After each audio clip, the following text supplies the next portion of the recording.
What up, everyone? Big Kev back in the building. Today we're going to be checking out another video from Gillis. This one's live from Austin. It's his first stand-up comedy special. This is going to be part one. We're going to break it down into two parts. So I'm excited to get into this one. I've definitely been wanting to check out both of his specials. I think I've seen a couple clips from this special. One of the other videos I did that was a compilation. Don't forget to like and subscribe. Let's check it out.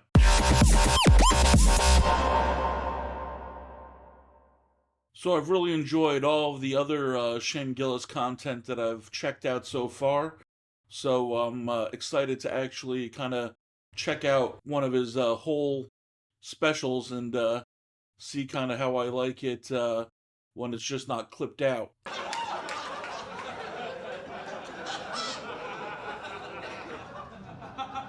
I was thinking about the first time like Congress had to come up with age of consent. That had to be like the powdered wigs and stuff. That had to be a rough day for the fellas. It's like some guy coming up first, like, from Rhode Island, 12, and everyone's like, ew, ew, no, dude. I don't know. Why'd I have to go first on this one? Yeah, right. It's like the hardest one to go first on. No, I'm fine. Just talking shit.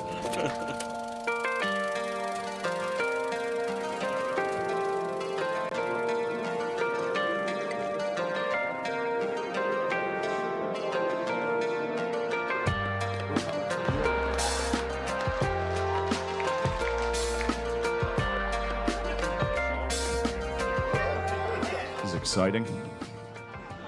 I was a little too excited. I panicked and got this haircut. What an insane fuck up. My hair was fine. It was totally fine. And then 2 days ago, I was like, I gotta salvage this. Seems like what he normally It's crazy looks that like. I thought the hair, like my hair was. I was like, if I fix my hair, I'll look good. Like that was the final piece of the puzzle for me. There's a Dominican barbershop by my house in New York. I think I'm the first white guy that's ever been in there. I was basically Christopher Columbus of this barbershop. And they fucked me up, dude. If you're white, don't get a Dominican haircut. You end up just looking more racist. It was nice though. He kept trying to reassure me the whole time. He was like, "No, man, your head's good." That's all he kept saying, "Your head's good." I was like, "Oh, thank you." Whatever. Fuck this haircut. How are you guys? Look, it's good. It's good. I'm happy. It's nice. Everybody's back inside. All that shit. I don't know. I liked COVID. I had a nice time. I live in New York, so I left. I went back to my parents' house because I have white privilege. Some people didn't get to leave the city. I did because of my privilege, and I used it. You gotta use it. You know what I mean? Doesn't it feel more disrespectful to waste it? You know? What, then we're all just being racist for nothing? Interesting line of thought. But no, it's good. I went home. My parents, I haven't lived with them in over 10 years. They got old. They're old as fuck. They have milk, though. I'm back on milk. I've been fucking crushing milk lately. I got fucking milk fat this year. It's a weird time in life to have a milk renaissance. It's 33. But it was nice. I think my favorite part of the year was I got to watch my dad watch the news. It was a rough year for my dad and the news. He's a Fox News guy. It's fine. Also, I see you guys. Most of you have Fox News dads. How dare you deny your fathers? That's a good dad. I don't watch Fox, but that's a good Fox News mom? That's bad. You don't want a Fox News mom. That's a bad mom. She smokes in the house. But a Fox News dad, that's a good fucking dad. Can you imagine if you had a fucking mssp dad? Just some guy every night at dinner like, we need to start focusing on renewable energy. It's like, ew, dude, I didn't know dad was gay. Talking to me about solar panels like a fucking lady. You might have her straight as hell, dude. We fucking hate the environment. That's how straight we are. All we talk about is eating pussy and fracking. We hate nature. We go fishing. We don't even eat fish, dude. We just catch them and fucking... No, he's good. He likes Fox. He watches Fox. He watches it every night. Like every Fox News dad, my dad watches Fox every night until he can't. That's how long they watch. They watch every night until they get so angry they have to go to bed. Just like work yourself up into such a lather, like right before bedtime of all times too, just so you go to sleep angry and like raging at the world. What a wild way to like live your life, I guess. I don't know. That seems pretty, you think you'd want to like chill out and relax before bed, not get super amped up. My dad will watch for like 2 hours, and then out of nowhere, he'll just stand up and be like, fucking Mr. Potato Head's trans? I'm going to bed. This world's going to hell. He's all about it, dude. He loves it. Like every Fox News dad, my dad watches Fox with one goal. He's just trying to get one fact. That's all he's doing. He's sitting there, he's trying to retain one piece of information. Oh, so he can go share it with his like friends the next day? That he can then relay to whoever's unlucky enough to enter the living room while he's watching. Yeah. And you'd think it'd be easy to get one fact, but every once in a while there's like a commercial for like a commemorative 9/11 gold coin. It just fucking wipes their hard drive. I remember those commercials. Oh my God. What was I watching? I gotta get one of those. I gotta get my hands on one of those patriotic coins.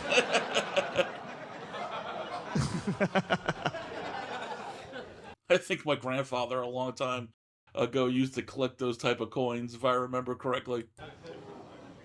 My dad drinks too, so he can never get a fact, ever. You'll come in the living room, he's hammered watching the news every night, which is the wildest way to take in. Yeah, right. Seriously. World politics, like just hammered in a recliner, like whoa. It's like footage of rocket attacks in Israel. He's like, whoa. What the hell are they doing over there?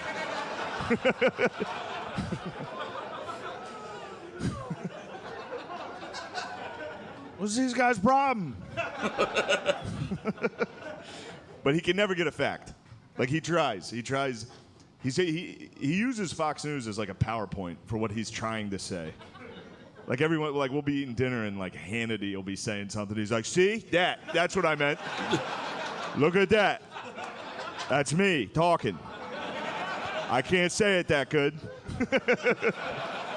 He can never get a fact. You'll walk in the living room. He's been watching the news for 3 hours. You'll be like, all right, what's going on in the world? He's like, you want to know? I'll tell you. Fucking Nancy Pelosi's a bitch. It's like, all right. Settle down, dude. It's like, that was the news that's the news every night for my dad. They're just like, breaking, did you know Nancy Pelosi's a bitch? My dad's like, yeah. I had a feeling. But he likes everything they say he agrees with. He's all in. I realize like Fox News is basically black church for old white dudes. That's a really good comparison, actually. You know what I mean? Like literally everything they say, my dad just sits there like, hallelujah. Yes, preach, Tucker. Every once in a while he gets hit with the Holy Spirit while he's watching it. The Holy Ghost visits him. He's just like, oh, Lord, build a wall. Can I get a wall? He needs a wall. My dad needs a wall. For a guy who lives in central Pennsylvania, securing the southern border is like oddly important to him. I don't know what he's worried about. Like he's gonna lose his job? You know? Like some guy from Honduras is gonna walk the whole way to Pennsylvania, just slam a resume down on my dad's boss's desk. So you're here for the sales position? Say, yeah. Say, quiet on. Also, I was just at the border of Arizona and Mexico. There's a wall. I had no idea. I got down there, I saw the wall. I was like, holy shit, he built it? They were like, no, it's been here. It's been here for like a century. I was like, well, you gotta tell my dad. I'm fucking him up. He gets fired up every night. It's a crazy way to go to bed. Every night, just. Yeah, right? Just with his apnea mask on. Fucking. Every night, just fucking caravan. Dude. You walk into the living room in my house right now, my dad, he'd hit you like, Southern Border is a mess right now. It's crazy. But I make fun of him for it, and then I do the exact same thing, just with my phone. Every night, I just look at my phone until I can't. I'm like, fucking Mr. Potato Head's a fucking... That's a good point. Nowadays, everyone does kind of like look at their phone nonstop. You're kind of attached to it almost the same way that... our parents might have been attached to like watching like late night news or late night, TV shows before bed. That's it. Every day. I just get on, read opinions from people I know are dumb. Like in person, I know they're dumb. I've talked to them. And I'm still reading their Twitter, their political opinions.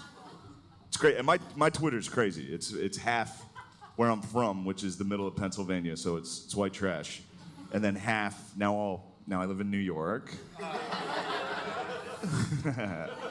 So it's crazy. Like I still have uncles. They all just got Twitter. They're all fucking fired up. They're having fun, dude. They all have like 0 followers. They just tweet into the void. They love it, dude. They do it for the love of the game. They're like, Panera was good today. Just onto a server that'll outlast civilization. And then now all my new friends are literally communists from Brooklyn. So it's wild, dude. My social, like, I'll get on Twitter, and the first tweet I see will be someone from back home that's just like, fucking Colin Kaepernick better stand up.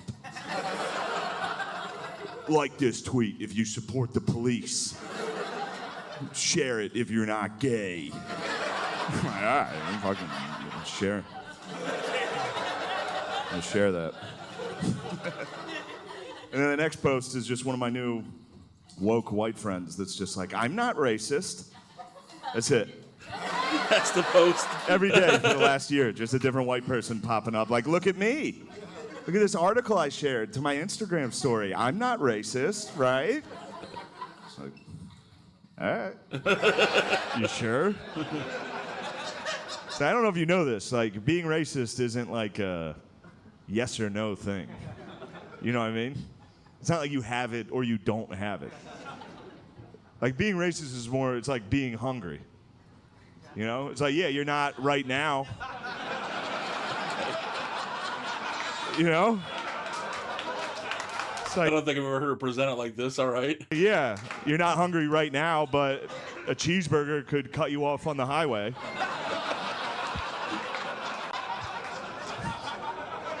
And you get hungry. You were hungry all day.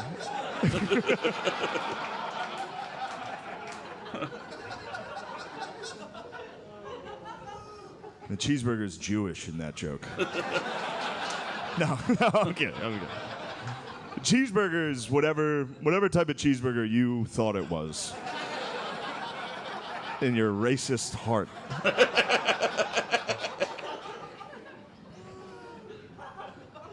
Anyway. That's it. I just get online, read opinions from people. The news, like other news, is kind of like, this is the most divided this country has ever been. It's like with the red states and the blue states. It's like, why? Because we tweet at each other? You know we had a war, right? You know this country had a civil war? That was pretty divided. Yeah? Like at least nowadays we're communicating with each other. Back then, those guys they got the news like once a month. Some guy would come by on a horse and they were like, who's talking shit? You're right, yeah. That was a much different way to find out information back then, for sure, and way more delayed. The guy was like, the South is talking shit. They were like, fuck that. I don't like that. Give me my gun. I'm gonna go down there. I'm gonna walk down there for a month straight. Shoot the first fucking guy I see down there. That's how much. The Civil War was basically just the North just shooting racism out of the South. That's what happened. The North was like, South, fucking chill. And the South was like, no. So a bunch of guys had to walk down there and shoot them a lot. And they were like, all right, we'll let them go. But we're not going to be nice to them for a while. Until we find out they're good at football and then roll tide. Then we fucking...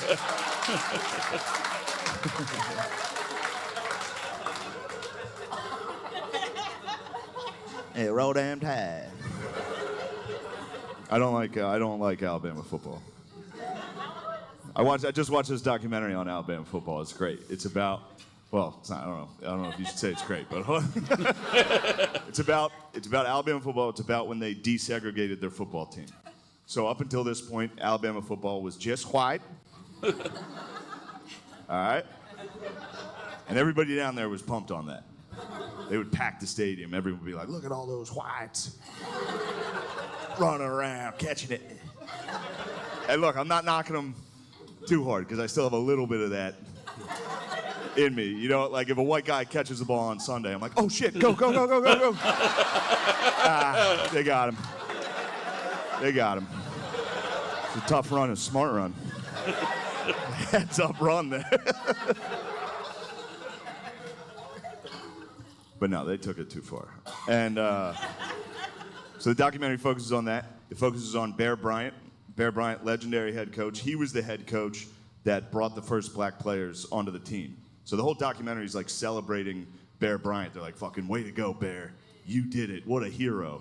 Okay. And then you find out it was 1971. Oh, yeah. Yeah. A little late. Well, a little late for high fives on this one, fellas. Holy shit, 71? Like we had been to the moon. There were literally people on the moon before Alabama had black guys in their secondary. Does anyone understand? There were white corners. White cornerbacks. You understand? Yeah, those don't exist anymore in football. I think the last one was like Jason Sehorn back in the early 2000s. Understand how preposterous that is? Some of you are too young to have ever even seen a white corner. They're extinct. They don't exist. There's two left at the San Diego Zoo. And they won't reproduce. You'll never see a white corner. But that's what happened. It wasn't like, the reason they desegregated the team, that's what the documentary focuses on, which is great, because it wasn't like, oh, hey, fellas, it's 1971, maybe we should get with the times. What happened was Alabama scheduled USC, Southern Cal. Alabama was confident. They're like, oh, white boys are, we'll take on anybody. And then USC came down to Alabama with a bunch of black dudes from LA, just beat the fuck out of Alabama. And then after the game, Bear Bryant gave like a speech and he was like, hey, y'all, come on. That was it. That's all it took. Everybody down there was like, yeah, we get it. We'll be less racist if it means we can win. What? That's what it is. Like, as big as racism is in America, football.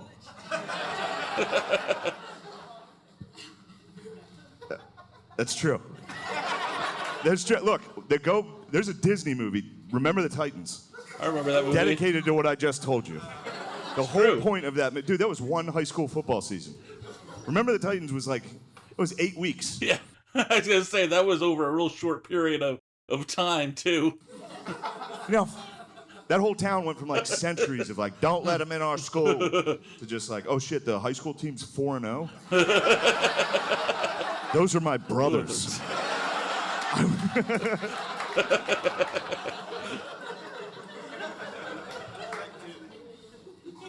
All right, I'll get off the topic.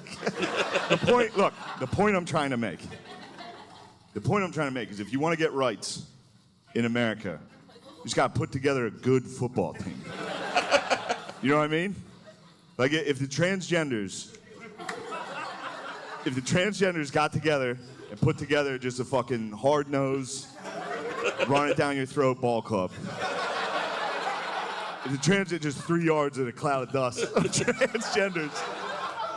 If the trans community could just somehow upset Alabama. Everybody down there tomorrow would be like, those are some tough bitches, actually.